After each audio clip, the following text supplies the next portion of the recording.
ہم خدا کے بارے میں جو گمان رکھتے ہیں وہ دراصل ہماری اپنی شخصیت کے بارے میں ہمارے گمان کا ایک عکس ہوتا ہے۔ اگر خدا کے ذکر سے ذہن میں محض الزام اور خوف ہی ابھرے تو یہ اس بات کی علامت ہے کہ خوف اور الزام تراشی ہمارے اپنے سینے کی گھٹن میں پنپ رہی ہے، اور اگر خدا ہمیں محبت اور شفقت سے چھلکتا ہوا دکھائی دے تو یقیناً ہم بھی محبت اور شفقت سے چھلک رہے ہیں۔ سچائی کا راستہ دراصل دل کا راستہ ہے، دماغ کا نہیں۔ اپنے دل کو اپنا اولین مرشد بناؤ، عقل کو نہیں۔ اپنے نفس کا سامنا اور مقابلہ کرنے کے لیے دل کی مدد لو، کیونکہ تمہاری روح پر ہی خدا کی معرفت کا نزول ہوتا ہے۔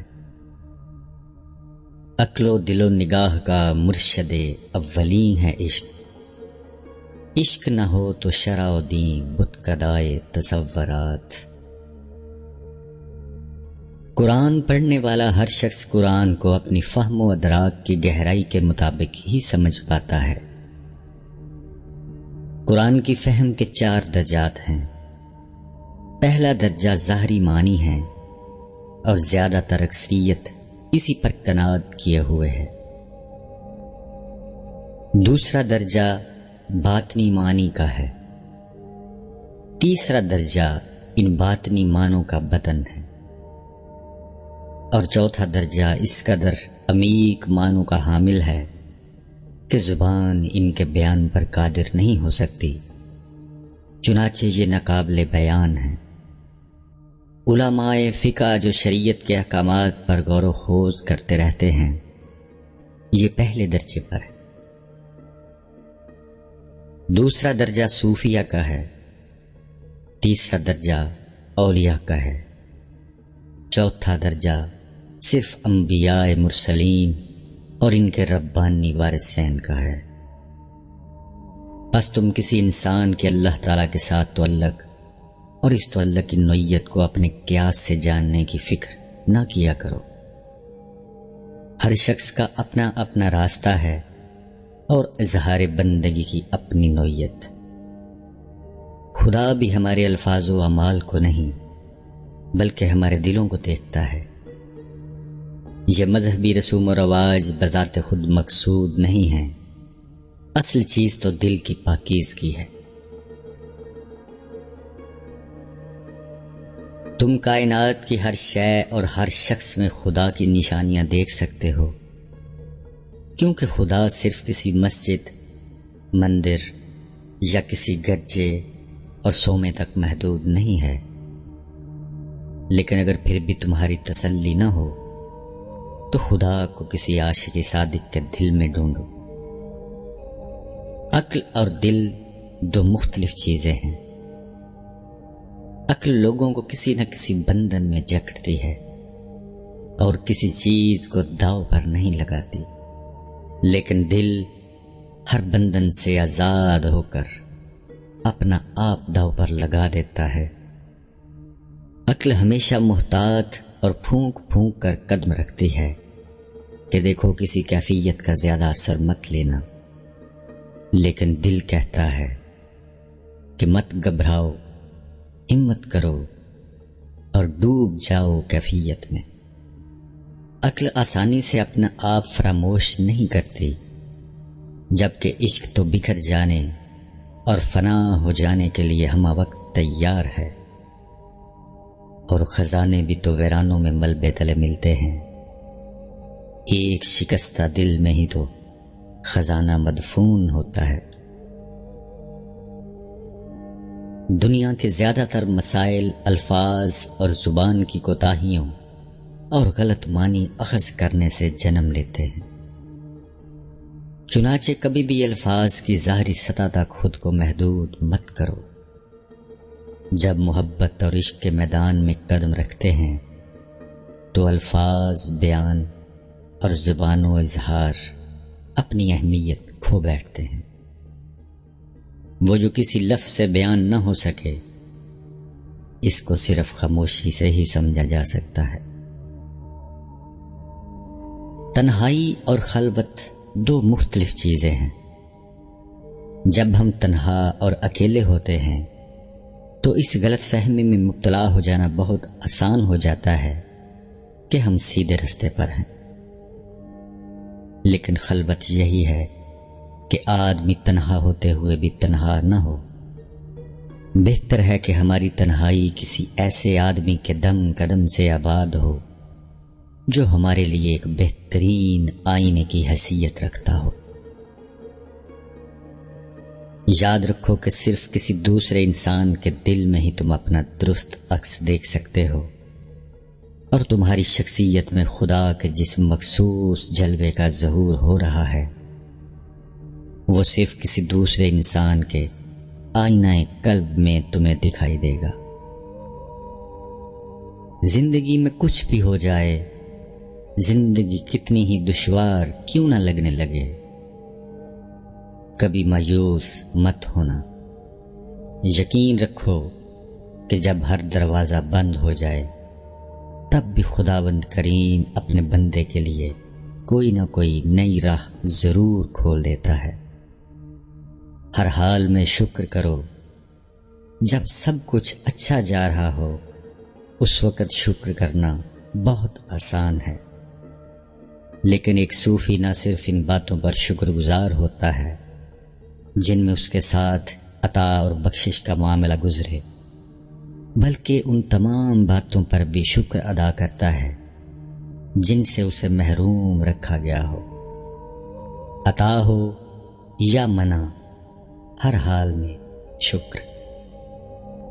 صبر اس بات کا نام نہیں ہے کہ انسان عضو معطل ہو کر بے بسی کے ہاتھوں برداشت کے عمل سے گزرتا رہے، بلکہ صبر کا مطلب یہ ہے کہ انسان اتنا دور اندیش اور وسیع نگاہ کا حامل ہو کہ معاملات کے انجام پر نظر رکھتے ہوئے رب پر بھروسہ رکھے۔ صبر کیا ہے؟ صبر یہ ہے کہ جب تم کانٹے کو دیکھو تو تمہیں پھول بھی دکھائی دے، جب رات کے گپ اندھیرے پر نظر پڑے تو اس میں صبح صادق کا اجالا بھی دکھائی دے۔ بے صبری یہ ہے کہ انسان اتنا کوتاہ بین اور کم نظر ہو کہ معاملے کے انجام پر نظر ڈالنے سے قاصر رہ جائے۔ عاشقان الہی صبر کا دامن کبھی ہاتھ سے نہیں چھوڑتے، کیونکہ وہ اچھی طرح جانتے ہیں کہ پہلی کے باریک چاند کو ماہ کامل میں تبدیل ہونے کے لیے کچھ وقت ضرور گزارنا پڑتا ہے۔ مشرق، مغرب، شمال، جنوب، ان سب سے کچھ فرق نہیں پڑتا۔ تمہارے سفر کی سمت کوئی بھی ہو، بس یہ دھیان ضرور رہے کہ ہر سفر ذات کا داخلی سفر ضرور بنے۔ اگر تم اپنی ذات کے اندرون میں ایک مقام سے دوسرے مقام تک باطنی سفر کرو تو تمہارے ساتھ یہ پوری کائنات اور جو کچھ اس سے ماورا ہے وہ بھی شریک سفر ہو جاتے ہیں۔ جس طرح ایک ماں کو بچے کی پیدائش کے لیے درد و کرب کے مرحلے سے گزرنا پڑتا ہے، اسی طرح ایک نئی شخصیت کو جنم دینے کے لیے تکالیف ضرور اٹھانی پڑتی ہیں۔ جس طرح ایک دن کو اپنی روشنی پوری شدت کے ساتھ بکھیرنے کے لیے شدید گرمی اور حدت برداشت کرنی پڑتی ہے، اسی طرح محبت بھی دکھ اور درد کے بغیر تکمیل کو نہیں پہنچ سکتی۔ محبت کی تلاش ہمیں تبدیل کر کے رکھ دیتی ہے۔ راہ عشق میں ایسا کوئی مسافر نہیں گزرا جسے اس راہ نے کچھ نہ کچھ پختگی نہ عطا کی ہو۔ جس لمحے تم محبت کی تلاش کا سفر شروع کرتے ہو، تمہارا ظاہر اور باطن تبدیلی کے عمل سے گزرنا شروع ہو جاتا ہے۔ آسمان پر شاید اتنے ستارے نہ ہوں جتنے دنیا میں جھوٹے اور ناقص شیوخ پائے جاتے ہیں، تم کبھی بھی کسی سچے مرشد کو کسی ایسے مرشد سے مت ملانا جو نفس کا پجاری ہو اور اپنی ذات کا اسیر ہو۔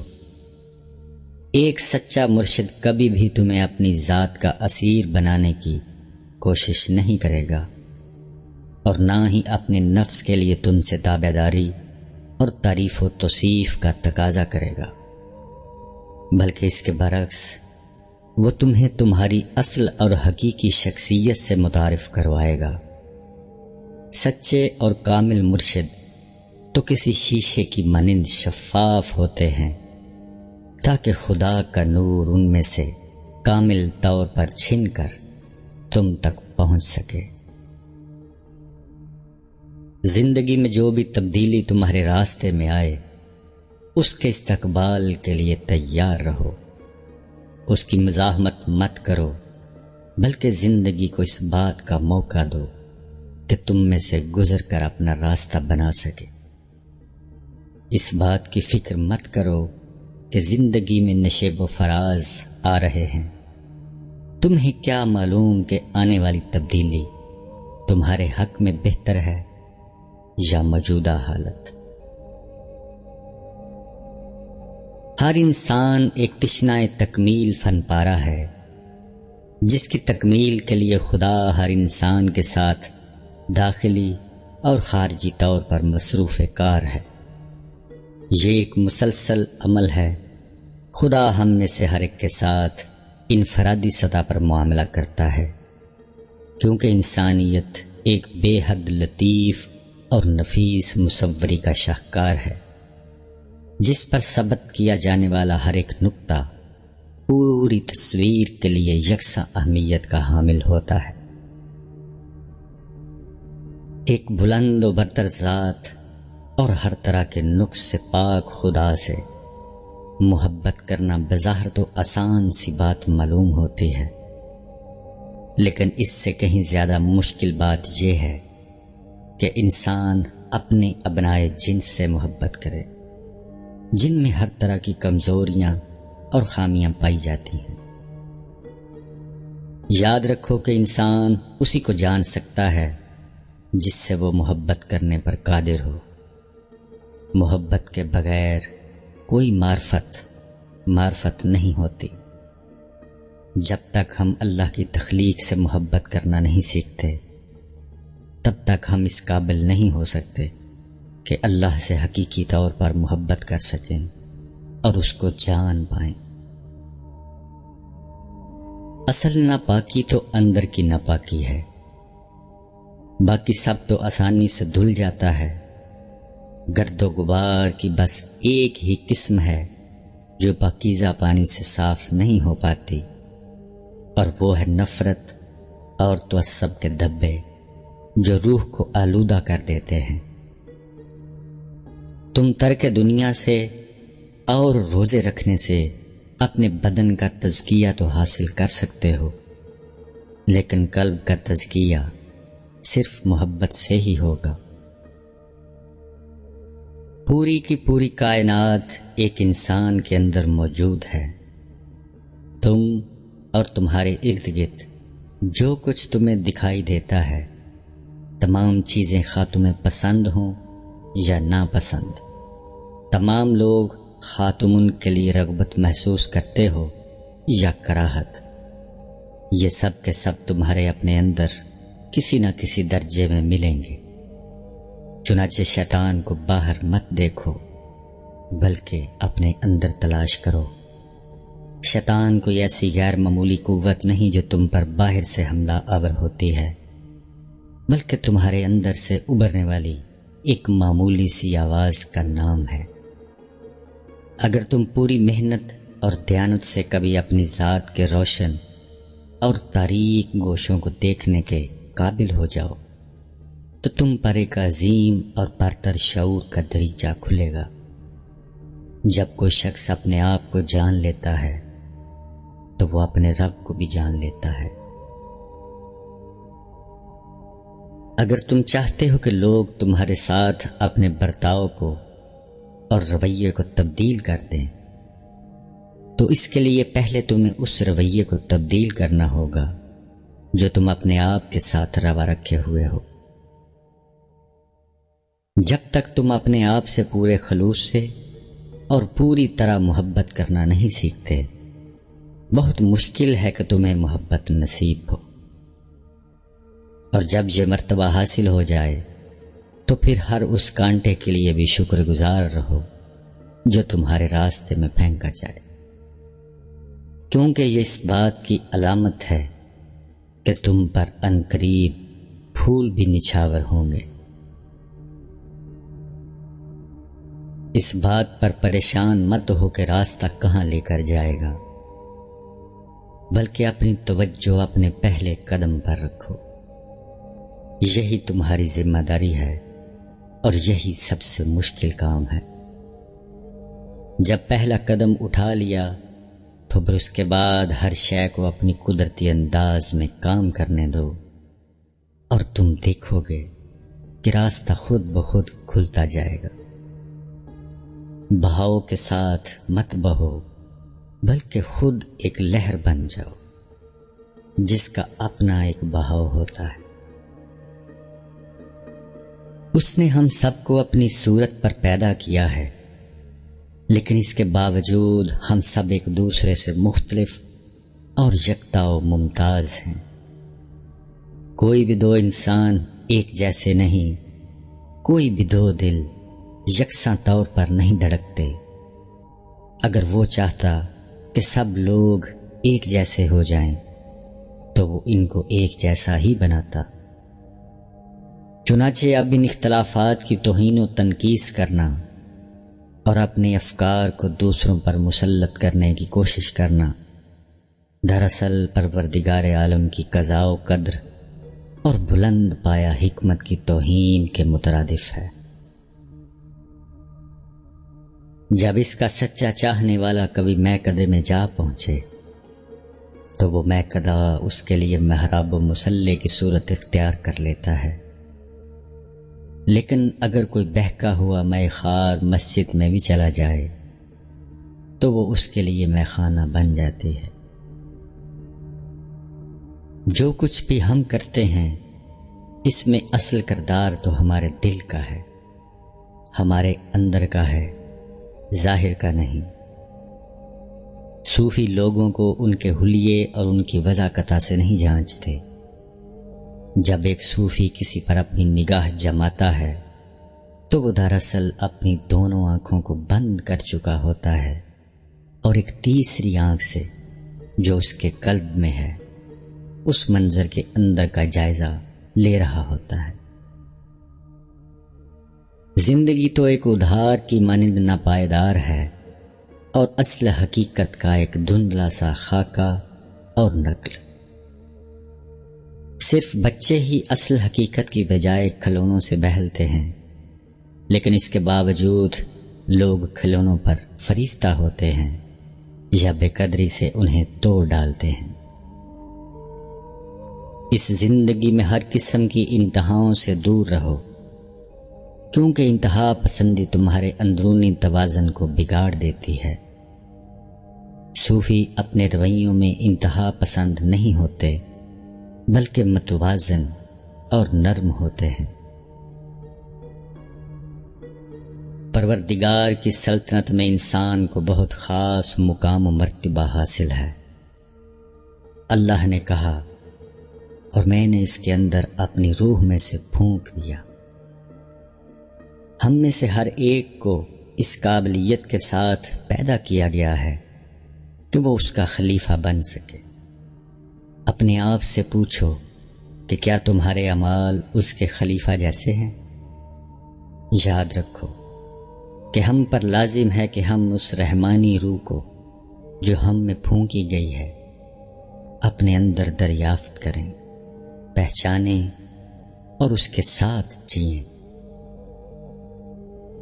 جنت اور دوزخ کے بارے میں فکر مند رہنا چھوڑ دو، کیونکہ جنت اور دوزخ یہی ہیں، اسی لمحہ موجود میں۔ جب بھی ہم محبت محسوس کرتے ہیں، جنت کا ایک زینہ طے کرتے ہیں، اور جب بھی نفرت، حسد اور جھگڑے میں پڑتے ہیں دوزخ کی لپٹوں کی زد میں ہوتے ہیں۔ کیا اس سے بھی بدتر کوئی دوزخ ہو سکتا ہے کہ جب کوئی شخص اپنے دل کی گہرائیوں میں یہ احساس پائے کہ اس سے کوئی بے حد غلط اور برا کام سرزد ہو گیا ہے، اس شخص سے پوچھ کر دیکھو، وہ تمہیں بتائے گا کہ دوزخ کسے کہتے ہیں۔ اور کیا اس سے بھی بڑی کوئی جنت ہو سکتی ہے جب کسی شخص پر خاص لمحات میں وہ سکینت نازل ہوتی ہے جب اس پر کائنات کے دریچے کشادہ ہوتے ہیں اور انسان اپنے رب کے ساتھ قرب کی حالت میں ابدیت کے اصرار سے ہمکنار ہوتا ہے؟ پوچھو اس شخص سے، وہ تمہیں بتائے گا کہ جنت کیا ہوتی ہے۔ کائنات ایک وجود واحد ہے۔ یہاں ہر کوئی اپنے اپنے واقعات کی غیر مرئی دھاگوں سے ایک دوسرے کے ساتھ لپٹا ہوا ہے۔ ہم سب جانے انجانے میں ایک خاموش مکالمے کا حصہ ہیں۔ کسی کو دکھ نہ دو، نرمی اور شفقت کا برتاؤ رکھو، کسی کی پیٹھ پیچھے اس کی برائی مت کرو، خواہ ایک بے ضرر سا جملہ ہی کیوں نہ ہو۔ الفاظ جو ایک بار ہماری زبانوں سے نکل آتے ہیں وہ کبھی فنا نہیں ہوتے، بلکہ ایک لامحدود وسعت میں ہمیشہ کے لیے محفوظ ہو جاتے ہیں اور اپنے مقررہ وقت میں واپس ہم تک آن پہنچتے ہیں۔ بالآخر کسی بھی آدمی کی تکلیف ہم سب کو ایک اجتماعی دکھ میں مبتلا کر جائے گی، اور کسی بھی آدمی کی خوشی ہم سب کے ہونٹوں پر مسکان کا باعث بنے گی۔ یہ دنیا اس برفانی پہاڑ کی طرح ہے جہاں بلند کی گئی ہر آواز پہاڑوں سے ٹکرا کر بازگشت کی صورت میں واپس ہم تک پہنچتی ہے۔ جب بھی تم کوئی اچھی یا بری بات کرو گے تم تک واپس ضرور پلٹ کر آئے گی۔ چنانچہ اب اگر تم کسی ایسے شخص کے لیے برے کلمات منہ سے نکالو جو ہر وقت تمہارا برا سوچتا رہتا ہے تو یہ اس معاملے کو اور بھی گمبھیر بنا دے گا، اور تم منفی قوتوں کی ایک نہ ختم ہونے والے چکر میں گھومتے رہو گے۔ بجائے اس کے کہ تم اس کے لیے کچھ برا کہو، 40 دن تک اس کے لیے اچھا سوچو اور اچھی بات منہ سے نکالو۔ تم دیکھنا کہ 40 دن بعد ہر شے مختلف محسوس ہوگی، کیونکہ تم پہلے جیسے نہیں رہے اور اندر سے تبدیل ہو گئے ہو۔ ماضی ایک تعبیر ہے، ایک نقطہ نظر ہے، جبکہ مستقبل مایا، الوژن ہے، ایک سراب ہے۔ دنیا ایک خط مستقیم کی شکل میں وقت کے دھارے میں سے نہیں گزرتی جو ماضی سے مستقبل کی طرف جا رہا ہو، بلکہ وقت ہمارے اندر سے بتدریج پھیلتے ہوئے لامتناہی کوسوں یعنی اسپائرلز کی صورت میں گزرتا ہے۔ ابدیت لامحدود وقت کو نہیں بلکہ وقت سے ماورا ہونے کا نام ہے۔ اگر تم ابدی روشنی کے حامل ہونا چاہتے ہو تو ماضی اور مستقبل کو اپنے ذہن سے نکال دو اور فقط لمحہ موجود میں باقی رہو۔ یہ لمحہ موجود ہی سب کچھ تھا اور سب کچھ ہے اور ہمیشہ رہے گا۔ تقدیر کا یہ مطلب نہیں کہ تمہاری زندگی کو مکمل طور پر باندھ کر رکھ دیا گیا ہے۔ ہر بات کو مقدر پر چھوڑ دینا اور کائنات کے ساتھ ہم آہنگ ہونے کی کوئی کوشش نہ کرنا محض جہالت کی علامت ہے۔ کائناتی موسیقی ہر طرف سے پھوٹ رہی ہے اور اس کے 40 مختلف درجات ہیں۔ تمہارا مقدر وہ درجہ ہے جس پر تم اپنا ساز بجا رہے ہو۔ ہو سکتا ہے کہ تمہارا ساز تبدیل نہ کیا جا سکے، لیکن اس ساز سے جو نغمہ اور جو دھن تم نکالتے ہو، اس کا انحصار صرف اور صرف تم پر ہے۔ سچا صوفی ایسا فرد ہے کہ اگر اس پر کوئی ناحق تہمت لگائی جائے اور ہر سمت سے اس پر ملامت کی بوچھاڑ ہو، تب بھی وہ صبر کے ساتھ یہ سب جھیلتا ہے اور تنقید کرنے والوں کے خلاف ایک لفظ منہ سے نہیں نکالتا۔ وہ الزام کے جواب میں الزام نہیں لگاتا، اور کوئی اس کا مخالف اور دشمن حتیٰ کہ غیر ہو بھی کیسے سکتا ہے، جب اس کے نزدیک کسی غیر کا کوئی وجود ہی نہیں، وہ تو خود اپنے نفس سے معدوم ہے۔ چنانچہ وہ کس طرح کسی کو اپنا دشمن یا مخالف سمجھے جب وہاں صرف اور صرف ایک ہی واحد ذات کی جلوہ نمائی ہے۔ اگر تم اپنا ایمان مضبوط کرنا چاہتے ہو تو اس کے لیے تمہیں اپنے اندر کی سختی دور کرنا ہوگی۔ چٹان کی طرح مضبوط ایمان کے لیے کسی پرندے کے پروں سے بھی زیادہ نرم دل درکار ہے۔ زندگی میں بیماریاں، حادثات، نقصان، تمناؤں کا ٹوٹنا اور اس قسم کے کئی دیگر معاملات ہمارے ساتھ اس لیے پیش آتے ہیں تاکہ ہمیں رکت قلب عطا کریں، ہمیں خود غرضیوں سے نکالیں، نکتہ چینی کے رویے تبدیل کریں اور ہمیں کشادہ دلی سکھائیں۔ کچھ لوگ تو سبق سیکھ کر نرم ہو جاتے ہیں اور کچھ لوگ پہلے سے بھی زیادہ سخت مزاج اور تلخ ہو جاتے ہیں۔ حق تعالیٰ کے قریب ہونے کے لیے ضروری ہے کہ ہمارے قلوب اتنے کشادہ ہوں کہ تمام انسانیت اس میں سما سکے اور اس کے بعد بھی ان میں مزید محبت کی گنجائش باقی رہے۔ کوئی امام، کوئی پادری، کوئی ربی اور اخلاقی و مذہبی قائدین میں سے کوئی بھی تمہارے اور تمہارے رب کے بیچ حائل نہیں ہونا چاہیے، حتیٰ کہ تمہارا ایمان اور تمہارا روحانی مرشد بھی نہیں۔ اپنے اقدار اور اصولوں پر ضرور یقین رکھو، لیکن ان کو دوسروں پر مسلط مت کرو۔ اگر تم لوگوں کے دلوں کو توڑتے رہتے ہو تو کوئی بھی مذہبی فریضہ انجام دینا تمہارے لیے سود مند نہیں۔ ہر قسم کی بت پرستی سے دور رہو، کیونکہ یہ تمہاری روحانی بینائی کو دھندلا دے گی۔ صرف اپنے رب کو اپنا مرشد حقیقی سمجھو، علم اور معرفت ضرور حاصل کرو، لیکن ان علوم و معارف کو اپنی زندگی کا مقصد مت بناؤ۔ اس دنیا میں جہاں ہر کوئی کسی نہ کسی مقام پر پہنچنے اور کچھ نہ کچھ بننے کی جد و جہد کرتا ہے، حالانکہ یہ سب کچھ ایک دن اسے یہیں چھوڑنا پڑ جاتا ہے، ایسے میں تم صرف اور صرف نایافت اور نیستی کو اپنا مقصد قرار دو۔ زندگی میں اتنے سبق بن جاؤ جتنا کہ صفر کا ہندسہ ہوتا ہے۔ ہم ایک برتن کی طرح ہیں، برتن پر خواہ کتنے ہی نقش و نگار کیوں نہ ہو، لیکن اس کا کارآمد ہونا صرف اس خلا کی وجہ سے ہے جو اس کے اندر ہے۔ یہ خلا ہی اسے برتن بناتا ہے، اور یہی نایافت اور خلا ہمیں بھی درست رکھتے ہیں۔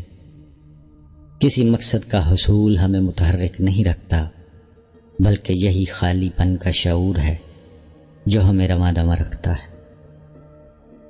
سر تسلیم خم کرنے اور راضی برضا رہنے کا یہ مطلب نہیں ہے کہ ہم بے عمل ہو کر عضو معطل ہو جائیں، اور نہ ہی یہ جبریت یا تعطیل ہے، بلکہ یہ تو اس کے بالکل برعکس ہے۔ اصل قوت تسلیم و رضا میں ہے، ایسی قوت جو ہمارے اندر سے پھوٹتی ہے۔ وہ لوگ جو زندگی کی الوہی حقیقت کے سامنے سر تسلیم خم کر دیتے ہیں، وہ ایسے دائمی سکون اور سکینت میں رہتے ہیں کہ اگر سارا جہان موج در موج فتنوں میں مبتلا ہو جائے تب بھی اس سکون میں کوئی خلل نہیں پڑتا۔ اس دنیا میں جہاں ہم رہ رہے ہیں، یکسانیت اور ہمواریت ہمیں آگے لے کر نہیں جاتی، بلکہ مخالفت اور تضاد آگے لے کر جاتا ہے۔ اور دنیا میں جتنے بھی متضاد امور ہیں وہ سب ہم میں سے ہر ایک کے اندر بھی پائے جاتے ہیں۔ چنانچہ ایک مومن کے لیے ضروری ہے کہ اپنے اندر کے کافر سے ضرور ملے، اور ایک کافر کو بھی اپنے اندر کے خاموش مومن کو دریافت کرنا چاہیے۔ ایمان ایک تدریجی سفر ہے جس کے لیے اس کے مخالف یعنی بے یقینی کا ہونا لازم ہے، تاوقت کے انسان کامل کے مقام تک جا پہنچے۔ دنیا عمل اور اس کے رد عمل کے اصول پر قائم ہے۔ نیکی کا ایک قطرہ یا برائی کا ایک ذرہ بھی اپنا رد عمل یا نتیجہ پیدا کیے بغیر نہیں رہتے۔ لوگوں کی سازشوں، دھوکہ دہیوں اور چال بازیوں کا خوف مت کھاؤ۔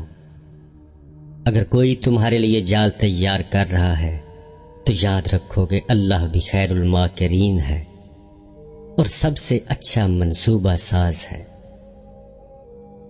ایک پتا بھی اس کے علم اور اجازت کے بغیر نہیں ہلتا، بس اللہ پر سادگی کے ساتھ اور پوری طرح یقین رکھو، وہ جو کچھ بھی کرتا ہے بہت خوبصورت طریقے سے کرتا ہے۔ خدا بہت باریک بین اور بڑا ہی کاریگر گھڑی ساز ہے، اتنا درست کہ زمین پر ہر چیز اپنے مقررہ وقت پر وقوع پذیر ہوتی ہے، نہ ایک لمحہ وقت سے پہلے اور نہ ایک لمحہ تاخیر سے۔ اور یہ عظیم گھڑی بغیر کسی استثناء کے سبھی کے لیے بالکل ٹھیک اور درست طور پر کام کرتی ہے۔ ہر ایک کے لیے محبت اور موت کا ایک لمحہ مقرر ہے۔ کوئی حرج نہیں اگر زندگی کے کسی بھی مرحلے میں ہم اپنے آپ سے یہ سوال پوچھیں، کیا میں اپنا طرز زندگی اور اپنی روش بدلنے کے لیے تیار ہوں؟ کیا میں اپنا آپ بدلنے کے لیے تیار ہوں؟ اگر دنیا میں ہماری زندگی کا ایک دن بھی گزرے ہوئے دن کے مساوی گزرے تو بڑی حسرت کا مقام ہے۔ ہر لمحہ، ہر آن اور ہر سانس کے ساتھ ہمیں اپنی تجدید کرتے رہنا چاہیے، نیا جنم لیتے رہنا چاہیے، اور نیا جنم لینے کے لیے ایک ہی طریقہ ہے، موت سے پہلے مر جانا۔ جزو تبدیل ہوتا رہتا ہے لیکن اس کا کل ویسے کا ویسا ہی رہتا ہے۔ دنیا سے جب بھی کوئی چور ڈاکو رخصت ہوتا ہے، اس کی جگہ لینے کے لیے ایک نیا شخص پیدا کر دیا جاتا ہے، اور ہر سالے اور ولی کے رخصت ہونے پر کوئی دوسرا سالے اور ولی اس کی جگہ سنبھال لیتا ہے۔ اس طریقے سے بیک وقت ہر شے تبدیل ہوتی جاتی ہے، لیکن مجموعی حقیقت میں کوئی تبدیلی واقع نہیں ہوتی۔ محبت کے بغیر زندگی بے معنی ہے۔ مت سوچو کہ مجھے کس قسم کی محبت کی تلاش ہے، روحانی یا جسمانی، ملکوتی یا ناسوتی، مشرقی یا مغربی۔ محبت کی یہ تقسیم مزید تقسیم پیدا کرتی ہے۔ محبت کا کوئی عنوان نہیں ہوتا اور نہ ہی کوئی مخصوص تعریف اور ڈیفینیشن۔ یہ تو ایک سادہ اور خالص چیز ہے بس۔ محبت آب حیات بھی ہے اور آتش کی روح بھی ہے۔ جب آتش آب سے محبت کرتی ہے تو کائنات ایک مختلف روپ اور نئے انداز میں ظہور پذیر ہو جاتی ہے۔